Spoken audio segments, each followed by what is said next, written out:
Le produit de taxe d'habitation des résidences principales est remplacé par l'ex-produit départemental de foncier bâti, tenant compte du coefficient de correction commune surcompensée, commune sous-compensée. Donc, a priori, peu de changements.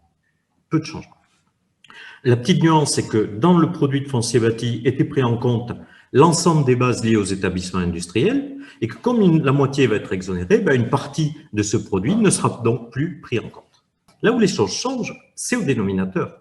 Puisqu'au dénominateur, on prend et on retrouve les effets que Fabrice Gérard vient d'expliquer, c'est-à-dire que le potentiel fiscal de taxe d'habitation est remplacé par un objet hybride qui est l'ancien potentiel fiscal du département, corrigé d'un produit. Alors, on pourrait se dire en première analyse que ça a relativement du sens. Pourquoi? On a des bases de foncier bâti sur un territoire, elles représentent un potentiel. Une partie de ces bases, soit est prélevée sans que ça se voit au titre des phénomènes de compensation, soit est majorée lorsque la commune est sous-compensée. On pourrait dire, vient s'ajouter au potentiel fiscal que j'ai la partie de ressources correspondant à ma sous-compensation qu'on me donne par ailleurs. Et vient être diminuée de mon potentiel fiscal la partie de ressources dont je ne bénéficie pas et qui va sur un autre territoire. Imaginons une commune qui avait, 50 en taxe d'habitation. Et les recettes du département au titre du foncier bâti sur son territoire, c'est 100. Mais 100 parce que ce département a un taux d'imposition 2 fois supérieur au taux moyen des départements. Alors, cette nouvelle information, ça veut dire quoi? Ça veut dire que si le département prélevait 100 de produits, son potentiel est égal à 50, puisque le potentiel fiscal est calculé le taux moyen.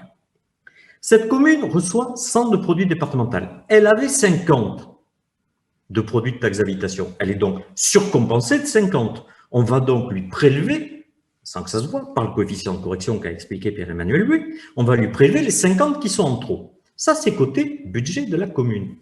Appliquons maintenant ce système à l'équation que vous avez sous les yeux. Son potentiel fiscal de foncier bâti, je vous ai dit, il est à 50. Pourquoi? Parce que dans cette commune, le taux était 2 fois inférieur. Le taux moyen national du département était 2 fois plus faible que le taux du département sur cette commune. Donc, mon potentiel fiscal est de 50. Mais la différence de produit communal, elle est de 50. Et, sauf erreur de ma part, 50 moins 50, ça fait 0.